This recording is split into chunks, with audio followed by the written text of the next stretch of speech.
此时的青照安山下，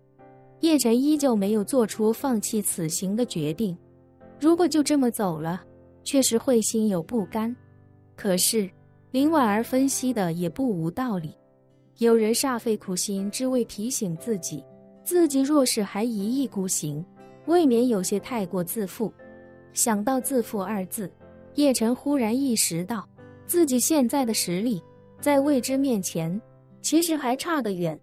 沉思片刻，叶晨苦笑一声，坦然道：那位师太应该是对的，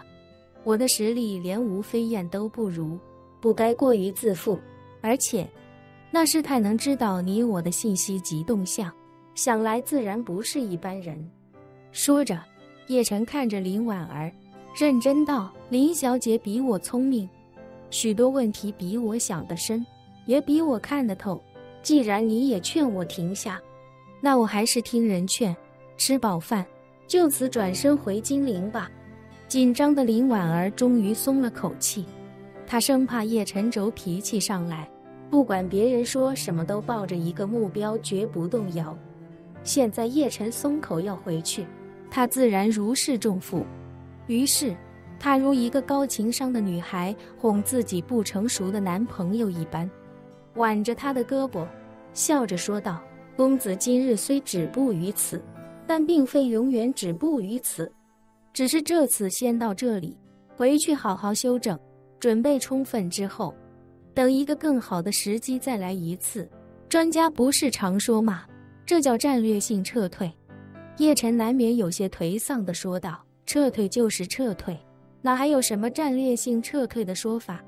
林婉儿看着他，笑着问道：公子一定没有登过珠峰和乔戈里峰吧？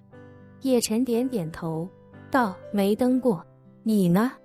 林婉儿嘻嘻一笑，得意地说道：奴家登过，而且不止一次。说着，他娓娓道：在几十年前，登山设备还很简陋的时候，人们登珠峰、登乔戈里峰是非常困难的，尤其是乔戈里峰，人们尝试了50多年都没能成功登顶，无数次努力都在中途的某个位置折返回来。但好在这50多年里，总有人能将那个折返的位置往更高处推进，直至最终成功登顶。林婉儿看着叶晨，微笑着说道：无论师公是否还活着，以他300多年前的修为，应该是公子目前已知的所有修道的人中实力最强的吧？叶晨点点头，在我已知的范畴内，孟长生第一，吴飞燕第二。是了。挽住叶晨胳膊的林婉儿撒娇似的用力向下拽着叶晨的胳膊，莞尔一笑，羞答答地说道：公子在心中将他们2人视作珠穆朗玛和乔戈里峰便是了。今日这青照庵便是第1次冲顶的终点，下次把这里当作冲顶大本营，一步步向前推进，终有成功的那天。叶晨轻叹一声，点头说道：也只能如此了。林婉儿见叶晨终于有些释然，心中也放心许多。此刻的她就如古代刚嫁人的小娘子般，眼里只有自己的夫君，夫君便是自己的一切，夫君开心，便是吃糠咽菜也不觉得艰苦，但如果夫君不开心，便是山珍海味也让他感觉味如嚼蜡。他最怕叶晨不懂后退，现在看来，叶晨虽然多多少少心有不甘，但起码已经接受了那位师太的建议。虽然看得出还剩下些许郁闷，这些郁闷便交给自己来好好开导和安慰了。于是他挽着叶晨，拉着叶晨转身走上了来时的路。叶晨低头走路，一旁的林婉儿便想着办法缓解他的心情，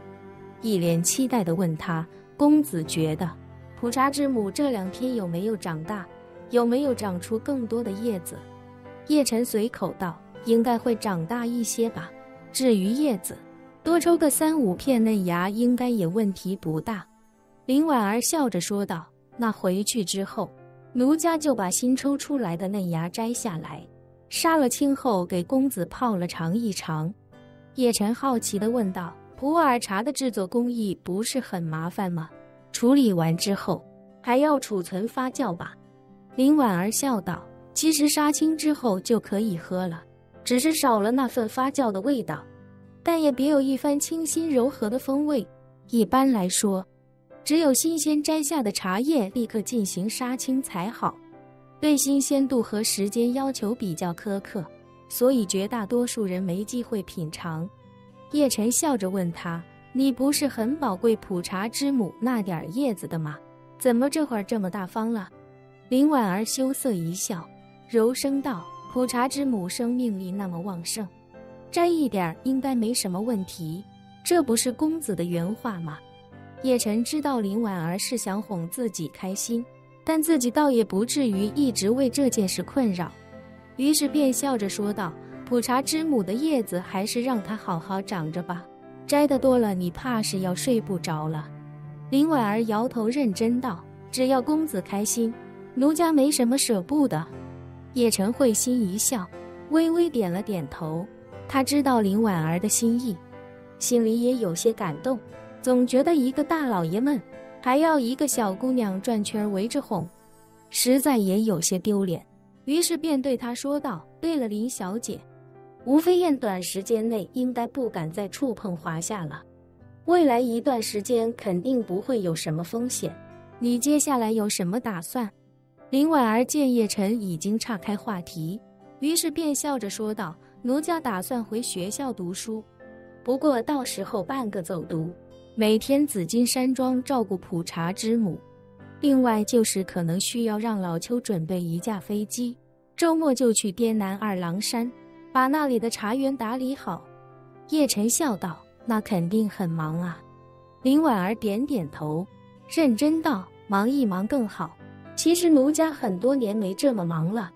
以前总担心被吴飞燕抓到，所以不敢到处跑，近些年更是整日宅着，除了摆弄一些瓷器，写写字，做做画之外，几乎什么都做不了，想养一头小巧可爱的娟山奶牛都没能来得及。往后吴飞燕的压迫感应该会放松一些，正好可以多忙一忙。叶晨见林婉儿一脸期待的样子，也不禁为她感到欣慰。叶晨知道，对这个活了300多年的小姑娘来说，接下来的一段时间可能是她除了童年之外压力最小的一段时间，对她来说，就算忙也一定会更加开心。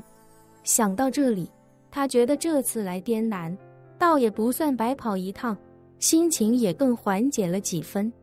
两人沿着来时的路，一步步爬上来时的第2座山。当爬到大半的时候，海拔已经超过了青兆安所在的那座山峰。林婉儿忽然停住脚步，转过身，有些失神地看着远处的青兆安，似乎在想着什么。叶晨见他驻足回头，一脸深思的模样，便问他：林小姐在想什么？林婉儿眉头微蹙，轻声嘀咕道：奴家在想，那位师太跟奴家说到了吴飞燕与破亲会，说到了仇恨，说到了命数，甚至说到了潘多拉魔盒这个古老的希腊神话。但是叶晨追问：但是什么？林婉儿抿了抿嘴，声音大了几分，带着几分疑惑地说道：但是他唯独没跟奴家说过佛法。另外，我的新频道历史印记馆已上线，欢迎观看订阅。